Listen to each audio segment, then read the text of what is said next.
Chapter 4. Newtypes. I'm amazed you all made it to Luna de Seco alive. The lips that formed the words smiled. They were a little full but well-shaped. Lieutenant Matilda Ajon, their owner, was about the same height as Amuro, and tall for her sex. If she had any flaw, it was the way she wore her reddish hair cut short. Nothing in Federation regulations specifically said officers had to wear their hair short. But among military people who spent a lot of time in a weightless environment, it had become a de facto rule, and their hair was often kept in place with a stiff gel. Matilda Ajon's hairstyle was one thing. Her almost transparent blue eyes, her lips, reddish hair, and low, lustrous voice were another. For Amuro, it was love at first sight. Amuro had never met a real officer of the Supply Corps, especially one like Matilda Ajon. She was the skipper of the Medea, a Luna 2-based transport belonging to the 28th Division, and was normally out supplying the front lines. Since she was currently on Luna de Seco preparing for the next offensive, she had been ordered to supply the Pegasus. Amuro and the other Pegasus cadets had been on Luna 2 once before during their training period, but this time when they arrived, they were handed a manual and expected to perform maintenance on the mobile suits. Ever since the Battle of Roum, there had been a chronic manpower shortage in both military and civilian sectors of the economy, and double duty was the order of the day.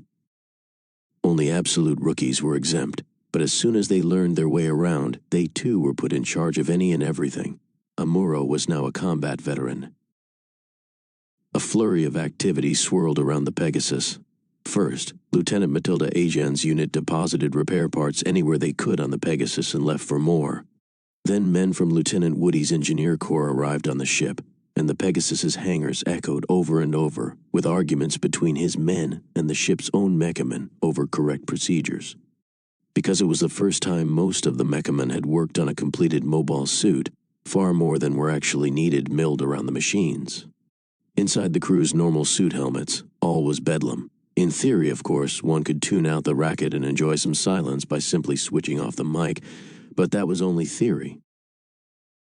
In reality, if a mic was not set to a specific frequency for a specific job, it was impossible to know what was going on, and one might be accidentally clobbered by an object being moved about the site. The trick, as usual, was to be able to isolate the voices needed from among all the others echoing inside the helmet. Except for emergencies, within the teams most people found that rather than using mics, it was easier to use skin talk and send voice reverberations directly through touching helmets. Recruit Maximilian put his normal suit helmet against Amuro's and laughed scornfully. Ha! At least our teams had 3 chances to practice before with the mobile suit blueprints. Can you believe they call this a combat-ready deployment? Following proper procedure, Amuro quickly checked the places the Gundam had been hit and busied himself reloading the Vulcan guns with ammunition. Compared to Amuro, Hayato Kobayashi seemed to perform a better overall inspection. He scurried back and forth among the 2 gun cannons and the Gundam, helping the mechamen at each stage of their work. Watching his friend in action, Amuro marveled at what a skilled, dedicated worker he was. Then, noticing that everyone around him had moved on to other chores, he floated over to the floor next to the hangar and called up to the ship's bridge on the internal video system. The blonde communications operator, Sayla Mass, appeared on the display and answered with a, "Yes, I was wondering if you could tell me where the civilian evacuees are located." "They're still in the ship's gravity module." Amuro could not help thinking her voice had a rather unfriendly tone, as if she wanted to ask why he wanted to know. And there was something else about her, something he sensed she was holding back. "Could you switch me over there? I can't contact that module from this monitor." "Wait a second, I think so." She tried to lighten up and with feigned laughter said, "Did you know in the old days there actually used to be a job like this called telephone operator? Hang on, here we go. Sorry, but I can only reach Ward E in sector number 28. Before Amuro could finish telling her that was fine, Medic Samara's face appeared on the screen, demanding, "What'd you want?" "I'm calling from the number 2 deck, sir. If there's someone named Frau Bo there among the evacuees, could you get her on the monitor for me?" This some kind of emergency, or what? Samara looked angry, but he did not wait for an answer. His face disappeared, and in its place Frau Bo drifted into view. Since docking in the Luna 2 port, The Pegasus's gravity gondola had been deactivated, and Fra almost could not stop in time, but she righted herself and peered into the camera. Remembering that he still had his helmet visor filter on, Amuro quickly deactivated it and put his face close to the monitor camera, saying, "Fra, it's me, Amuro." "Amuro, where are you calling from? The mobile suit hangar. You all right?" I'm fine, but..." She looked pained, and tears began welling in her eyes, but she continued.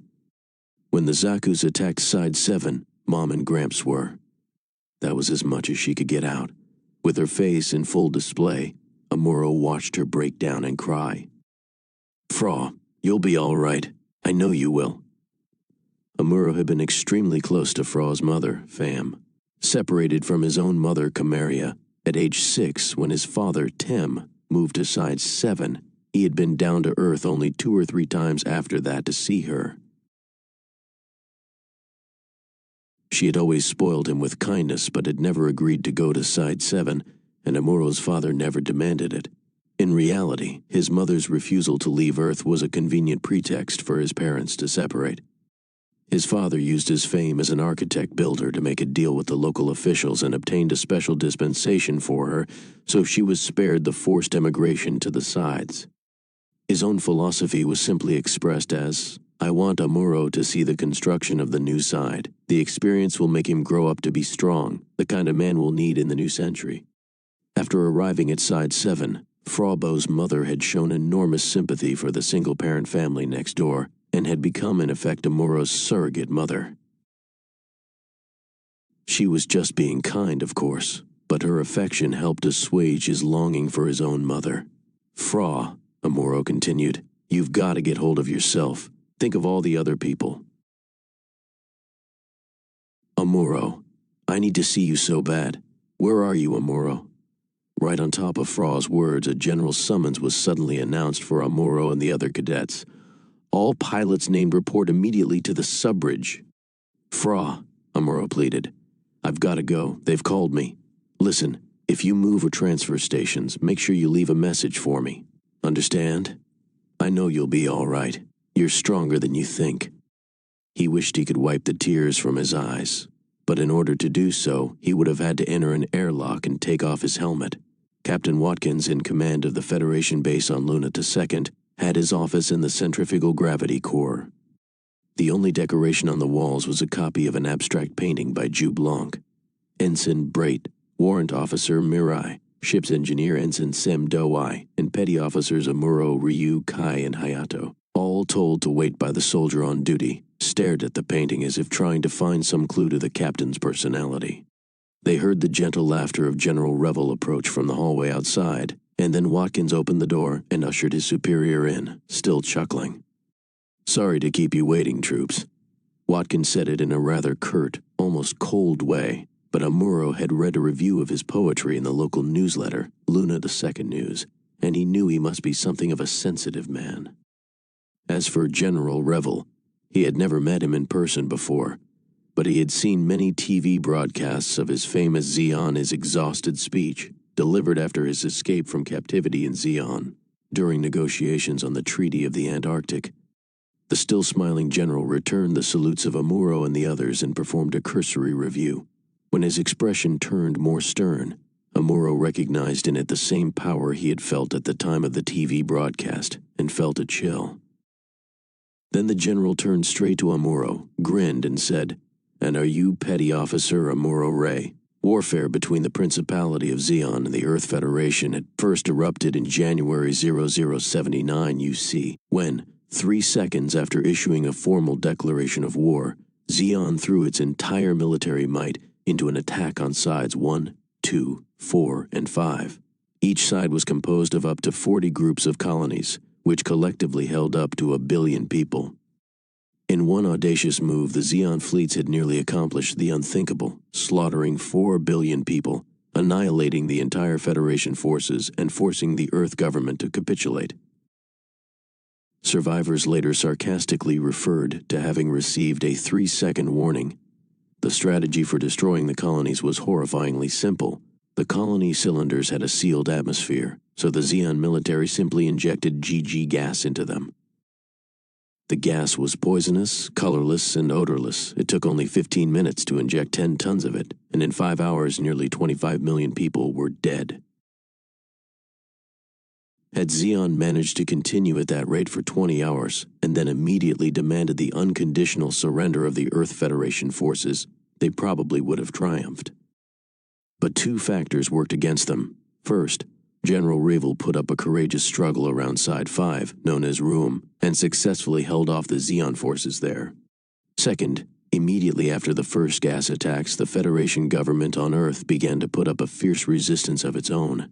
It was not solely because nearly 4 billion of its fellow citizens in outer space had been killed. Human psychology reacted to more directly perceived danger. It was because Zeon also implemented its diabolical colony crash strategy, which consisted of maneuvering the dead colony cylinders into Earth orbit, and then decelerating them until they plummeted toward targets on the ground. When the first colony fell on New York, the horrified people of Earth were driven to action, taking advantage of the fact that the Zeon forces required considerable time and energy and large numbers of Zakus to prepare for.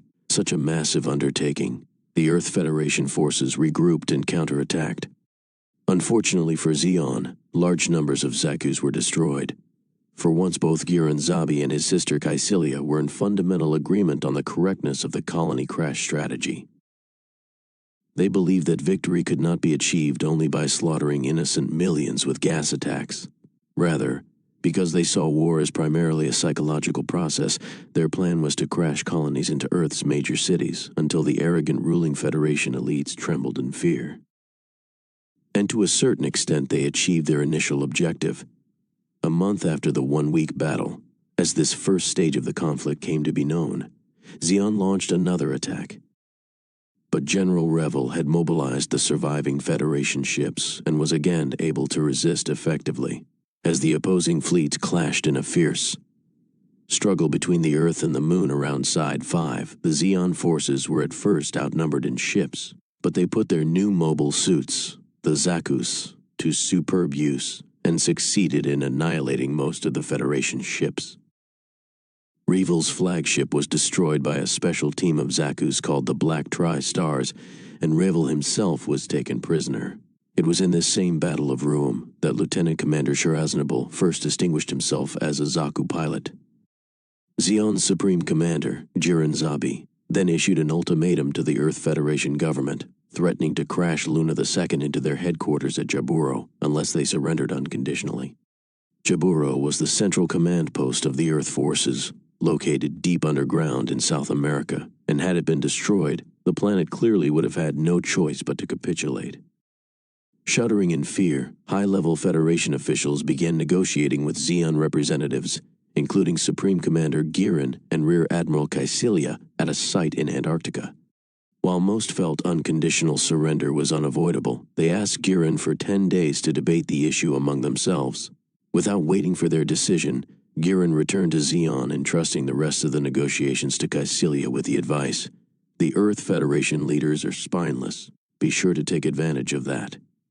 3 days later, the day before the surrender treaty was to be formally signed, General Revel managed to escape and return alive to Earth. And from Jaburo he broadcast his speech, "Zeon is exhausted. Fellow Earth Federation citizens, fellow survivors, I appeal to you all. Zeon is exhausted. It is low on troops, low on ships, weapons, and even ammunition. Why then, I ask you, should we surrender to them? Dear fellow citizens, our true enemy is not Zeon now, but our own weak-kneed civilian leaders. Hiding behind some notion of absolute democracy, they are reduced to absolute indecision. Why should we, the survivors of this horrible war, entrust them with the power to make decisions for us? How can we forget the arrogance of Degwin Soto Zabi when he usurped power in Zeon? He claimed that the people of Zeon are a chosen people, that we of the Earth Federation are hidebound by archaic ways of thinking and incapable of realizing the new potential for expanded consciousness of the human race in outer space. That there is no need for the people of Zeon to obey an Earth Federation run by outmoded human relics. Well, fellow citizens, even though I am a member of our armed forces, I have to admit that if Degwin was referring to our corrupt Earth Federation bureaucrats, he was correct. But fellow citizens, we must not be deceived by Degwin Zabi simply because part of what he says is true. Zeon may be the side farthest away from Earth, but that is no reason to believe its leaders prattle about communing with the universe. Degwin Zabi must not be allowed to justify his principality of Zeon simply because of corruption in one part of our Federation. His words are dogma, the dogma of a man plotting a dynasty of Zabi dictators on Zeon. Even if we do the unthinkable and recognize the existence of the Zeon dictatorship, that in no sense means we must also sink to our knees before them.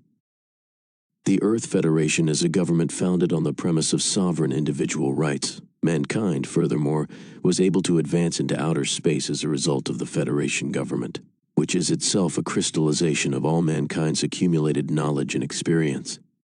Now Degwin's son, Jiren Zabi, says it is the weak and inept Earth Federation itself that must be destroyed. Well, let him go ahead and try. Strike at the heart of our weakness.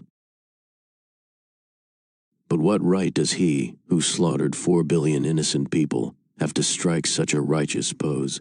Jiren Zabi tells us that mankind has violated the laws of nature by reproducing more than any other species.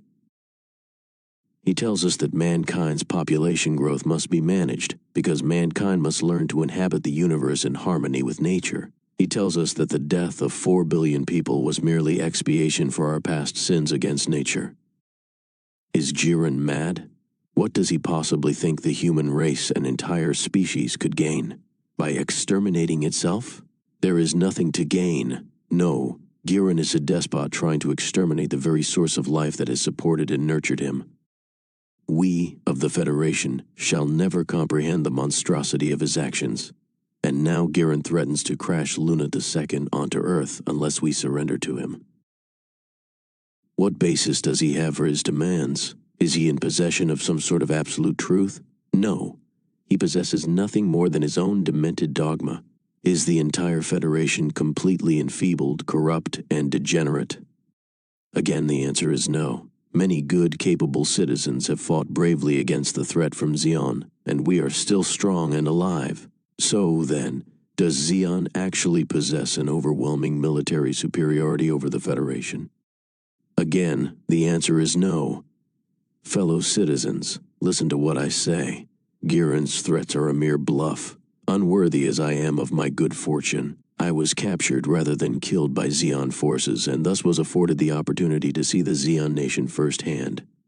I therefore can assure you that the people of Zeon are exhausted, and there is no way they can possibly strengthen their forces enough to carry out their threats.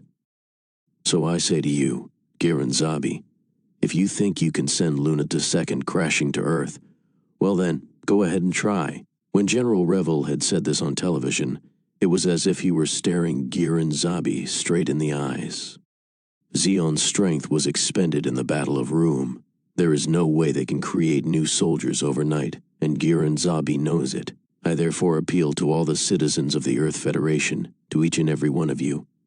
Zeon is exhausted. Now is not the time for us to kneel before Zeon. It is time for us to rise. Now, more than ever, is our chance to defeat Zeon. After hearing General Revel's speech, Rear Admiral Cassilia was said to have been so enraged that she tried to smash the negotiating table. An explosive shift in public opinion occurred throughout the Earth Federation, with the result that the Antarctic negotiations concluded not in surrender, but in a treaty that merely banned the following: the use of chemical and nuclear weapons and attacks on the transport ships that both sides used to ferry critical resources, particularly helium from Jupiter. After his speech, not everything went well for General Revel. Rumors swirled of a possible demotion by the Earth Federation government, but he had already become a global hero, and there was little they could do. An opportunity was thus lost. The inability of the Federation government to come up with any bold initiative combined with the uncompromising stance of Zeon led to the continuation of the war, and it quickly slid into a protracted stalemate. It was almost as if so many people had already died in the conflict that out of resentment, their souls had enveloped the world and tried to ensnare the remaining survivors. Jiren was said to have once had the following conversation with his father, the sovereign Degwin Soto Zabi. "We've killed off too many people, Father. We need a certain number of people in the solar system just to keep the infrastructure of civilization going. You know, son, Zeonzum Daikun once prophesied that someday mankind will undergo a transformation. Should that come to pass, mankind may give birth to a new race of men who by themselves will rule the universe. Mankind will give birth to a new race, but we're a superior race, Father. Why aren't we good enough to rule over mankind, solve its overpopulation problem, and then, having achieved a proper balance in accordance with the laws of nature, forever prosper? Because we're not good enough. Men who lust for power are doomed to become relics of an obsolete age. Father, are you including me? You've heard of Adolf Hitler, haven't you? Well, son, you're following directly in his footsteps. Father, how can you say that? You're not what Zeon Daikun meant by a new type. From that moment on, Gurren began to have murderous thoughts about his father. Back on Luna II, General Revel was saying, "At ease, troops." He then made himself comfortable on a sofa and lit a cigar. "Sorry this makes such a stink," he added, glancing at Warrant Officer Mirai. "It doesn't bother me, sir," she reassured him.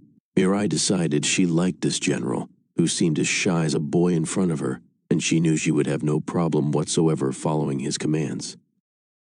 It was clear that he possessed a quality as good as gold in an officer, the ability to inspire confidence. Come to think of it, when he had mentioned the cigar smoke, maybe she should have told him what she really thought. She had never smelled tobacco smoke before, but she already knew she did not like it. Revel continued, "Even though you young men and women were only able to pick up 3 mobile suits from Side 7, I can't thank you enough. We've just begun mass-producing the GM model mobile suit, and currently only have 30 or so machines. That means your 3 mobile suits are even more important, and for the time being will form the core of the Federation Mobile Suit Corps. The problem is that some top officials in our Federation government have been tentatively discussing an attack on Zeon's Solomon base. To get to the point, I know you're all a motley crew of inexperienced officer trainees, thrown together by accident. But I find it extremely interesting that you nonetheless managed to bring back a damaged warship such as the Pegasus, to successfully operate the mobile suits, and to win 2 battles with the enemy. Now, I fully realize that both the Pegasus and its mobile suits can outperform anything the Federation's had in its arsenal before, so maybe your success shouldn't surprise me. But it does." The general looked around the room at everyone's face once more. Then, turning to Captain Watkins, he said, "They do look awfully young, don't they?" "Yes, sir. Absolutely right," Watkins replied, glancing coolly at Amuro. Revel continued, "I first heard the words Newtype when I was a prisoner on Zeon. It refers to a new breed of human, part of a new space generation with enhanced mental powers. But not special powers. Just what you might casually call intellectual awareness, or simple consciousness, I guess, but on a higher level. The basic idea seems to be that the traditional type of man, the earthbound variety, will evolve into something different in a space environment. Unfortunately, if I may say so, the old earthbound type of consciousness is still dominant in the political structure of our Federation, so this idea obviously hasn't gained much credence there. Even the Zeon government, or the Zabi family, as the case may be, still officially denies the validity of the new type concept, but select circles in academia have already advanced theories to support it." The general, finally pausing, stared straight into Amuro's eyes for the first time. Returning his pensive gaze, Amuro again felt a chill. He sensed he was in the presence of a man with enormous insight. "Having learned of the accomplishments of you youngsters," he said, still looking at Amuro, "I'm almost ready to believe in new types. Although the Zeon government has officially rejected the new type theory, I have come to the following conclusion. I think they have a plan to deploy actual new type humans in combat, or that they are already using them, and that their public negation of the theory is really a smokescreen." This elicited immediate questions from the group. "You mean some sort of a new type core? And is this a group of people with superpowers?" "Of course they don't have superpowers," Revel replied. "We live in a real world, and real people don't undergo dramatic physical evolution overnight. But take Zeon's Lieutenant Commander Char, the Red Comet, for example. Now, he could conceivably be a new type. His performance in combat has been extraordinary. That's probably the level of ability we're talking about. He's not a Superman in the traditional sense of the word. The best thing about the new type theory is that it predicts that the entire human race will eventually shed its collective skin, so to speak, and experience an expanded consciousness. This seems even more fantastic than science fiction, don't you think? The general stubbed out his cigar on an ashtray balanced on his knee. On a long shot, he said, I took the liberty of checking into your past records. I may be getting senile, but my idea was that if there are such things as new types, we'd better take full advantage of them. Much to my regret, I have to tell you that by military standards, none of you have particularly spectacular grades. On the contrary, they've been terrible. The general smiled when he said this, and Amuro and the others could not help but laugh. Amuro actually had not had bad grades in the past, but he paled in comparison to someone like General Revel, who had been at the head of his class all the way from kindergarten to officers' academy. Now, of course I realize, the general explained, that your performance may simply have been heightened by the crisis you were in. But nonetheless, I find the high level at which you operated in all areas, from operating the Pegasus to piloting the mobile suits, to be astonishing. For rank amateurs with poor grades, frankly, I find it incredible. Bright interjected with an overly serious, "Yes, sir," making the group once again burst out into laughter. But I want to believe in the existence of new types, the general added. And I want you yourselves to test the theory, Mirai was quick to answer. Test, sir? We only did our best given the situation, and we were lucky. Like you said, our performance was probably heightened by a sense of crisis. Who knows, maybe the planets were all in alignment or something astrological. We've no way of knowing if we're new types or not, and frankly, I don't see how we can test ourselves. You surely don't mean in combat, do you? Warrant Officer Mirai Yashima, isn't it? Let me tell you, young lady, I think the way you handled yourself through those 2 battles was most impressive. But let me also make an announcement here and now. The Pegasus and its crew have been formed into the 13th Autonomous Corps, under the command of Lieutenant Junior Grade Brightnow, and you'll all be participating in the Star 1 campaign. But sir, I'm only an ensign. General Revel ignored Bright's protest and stood up. I believe I've made myself clear. Everything is now up to you. We'll get together again sometime and have more discussions on the future of mankind. As he started to leave the room, Bright commanded the others, "Attention, salute." Afterward, Watkins began handing out written commissions to everyone present. He muttered, I'd like to boost you all up a few more notches, but the Federation forces are so rank-inflated you'll have to be patient for now. We could only promote you enough to bring your rank a little more in line with your level of responsibility. It wouldn't look right otherwise. Looking at his new papers, Amuro could not help but exclaim, An ensign? Me, sir? Heck, even an ensign isn't enough. They ought to make you a lieutenant commander. After all, you're going to be using a beam rifle with as much destructive power as an entire warship.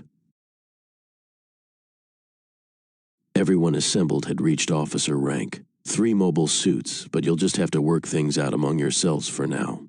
It's not easy to locate potential new types. Amuro, for one, was not ready to believe for a minute that he had some weird new type of blood circulating in his veins. He was mostly worried about Frau Bow.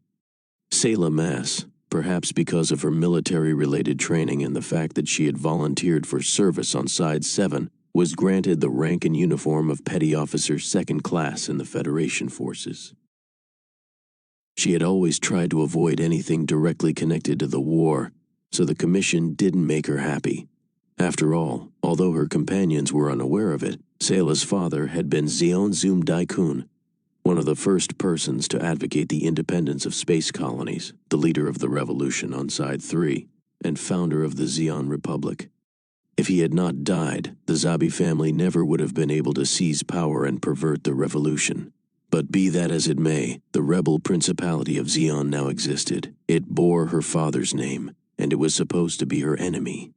Selah's adoptive father, Jimba Rao, had always told her, Your father was a new type. He was a great man who showed us how we should live in space, and while still young he had millions of followers, some of whom spoke of him as though he were the second coming of Christ, or Buddha. Degwin Soto-Zabi helped him form the Zeon Republic, but that was really part of a scheme on the part of Giran, Degwin's son. Giran was responsible for everything that went wrong after that, including your father's assassination. At that point, Sayla usually grew tired of the old story and cut off her foster parents, saying, "We're living on Earth, Father, and we're just ordinary citizens now." To avoid the war and all its unpleasant associations with her family, Sayla eventually emigrated to the new frontier of Side 7, where she hoped to live in peace. Her brother Kasval, on the other hand, became so completely obsessed with their foster father's story that he infiltrated Zeon using the alias Char to kill Giran Zabi and restore Zeon to its true glory. Although Sayla had always been very close to her brother, and he had always treated her with great kindness, she frankly felt he was too rash and too obsessed. She wished she had asked him before he had left Earth how in the world his military exploits were possibly going to avenge their father's death. She knew their father would have disapproved, and even now she dreamed of somehow meeting her brother again and changing his mind. It was highly unlikely, but at least joining the Earth Federation forces would increase the odds of being able to do so. No Federation civilian, after all, would ever be able to travel to Zeon. This thought, more than any other, helped Sayla overcome her inner resistance to wearing a military uniform. "Well, what are you gonna do?" Amuro again asked Fra while glancing over at the 3 noisy young children playing with computer games in the corner of the mess hall. "I'll work here on Luna too, Amuro," she said, her mind apparently made up. "There was some talk of sending me back to Side 7, but there's no one I know there anymore. Look at these poor kids." Luckily, the nursery agreed to look after them till their parents can be tracked down. "But what if you have to start taking care of them?" "Because their parents are dead." Fra finally uttered the words she had been afraid to speak. "Oh, I don't know. I'm tired, Amuro. I've never seen so many seriously wounded people before." Amuro then realized how badly Fra had been shaken by events. It also explained why, in retrospect, when she, Amuro, and the children had eaten together earlier, Fra had not taken a single bite of the meat on her plate. "Designer, huh? Really, Fra, I think you ought to continue studying design. This war won't last forever, you know." Amuro meant what he said. He could easily imagine her as a fashion designer, but the thought of her becoming a grease monkey had never occurred to him. "I hope so, but how many years do you think I'll have to stay here on Luna 2? This is a military base, and heck, it could be attacked any day, Fra. And if Giran Zabi ever makes it here and gets his way, he'll carry out his threat to crash the entire asteroid onto Earth, with you on it." He said the last sentence half in jest, but Fra took it seriously and nodded. Then a child's voice broke the ice. "Can you give me some more coins?" It was Kika, the youngest. She ran over from the video games and clung to Fra's legs, hungry for any kind of affection while at the same time keeping up a guard against Amuro. Later, Amuro heard she had said he looked scary. A crowd of 40 or 50 crewmen poured into the mess hall, so Fra and Amuro stood up from their table to leave. They knew that there was nothing they could do about their future, that they were at the mercy of their own fates. "Amuro." Fra started to say something but paused and reached out to take his hand. An awkward silence ensued. She had never done that before. On Side 7, she had always acted like a sister to him, or even a mother, always telling him to eat properly, take a bath, wash his clothes, or wipe the sleep from his eyes. "Can I count on you?" she said. What a silly question, Amuro thought. Here he was, talking like this with her and depending on her friendship as much as she on his. But there was something vague and sweet about the way she had said it and the way she had reached out to hold his hand. He knew they were not meeting because they were in love or anything like that, or at least he thought so. But neither then were they just getting together for an idle chat. It was more like meeting someone really close, like a family member, even a sister. "Heck, Fra, you know we're both in this together." Fra smiled happily, showing her beautiful white teeth. Then she whispered, "I love Amuro. You." And he knew they were more than just friends.